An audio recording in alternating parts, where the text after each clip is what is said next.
Africa they came to were hostile and not receptive. Yet that didn't debar them, as they knew that somehow they would be able to penetrate them if they kept at what they were doing.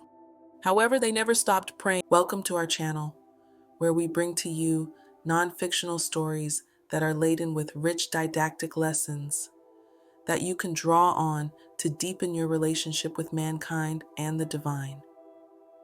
We take you from ordinary everyday happenings to Bible-based instructions that, if well followed, can bring lasting rest to your soul. If you find what we do on this channel interesting, don't hesitate to like, subscribe, and share this video with folks who can also be blessed by its rich messages. There was a missionary from the United States of America. Once he felt the call of God upon his life for missions. He inquired to know his destination and was told Africa. He discussed this with his wife, who agreed to follow him. Without hesitation, they packed their few belongings together and made their way to Africa. They came, and it wasn't really easy for them, as the natives of the country in Africa they came to were hostile and not receptive.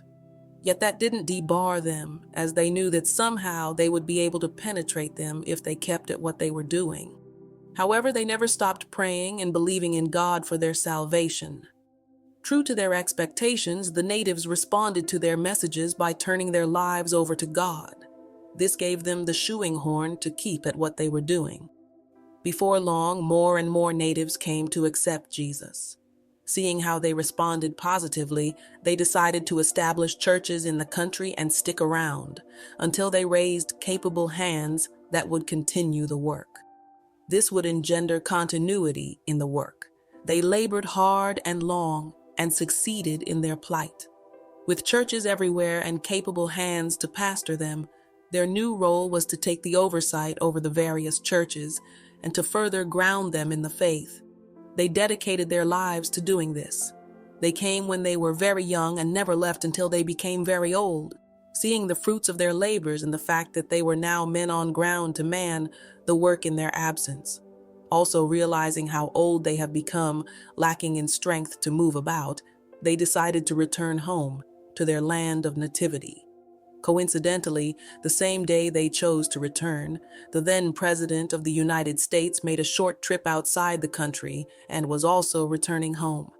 In the airport were crowds waiting anxiously to welcome him back, while this minister and his wife had a fair few to receive them. This got to the minister, and he almost wanted to conclude he had wasted his life, wondering how would a man that just left the shore of his country for less than a week receive such ovation. But himself that labored and spent all his life in the employ of God had few to receive him. His wife saw him worried and asked to know what was disturbing him. He told her, and she told him to talk to God about the matter. When they got home, he actually spoke to God about it. Afterwards, he came back all smiling. His wife asked why he was happy. He then shared with her the answer he received from God. He told me, "It is true, but you have not come home. Wait until you come home if you wouldn't receive an ovation." This reminds me of when Stephen was dying, he gazed into heaven and saw the King of Kings standing to receive him. What a homecoming. On seeing this, he was willing to go over to join him. When he went into heaven after his death, the Bible said he sat on the right hand of majesty on high. But when a true servant was returning, he stood to welcome him. A life spent in the service of God is a life that would matter through endless eternity.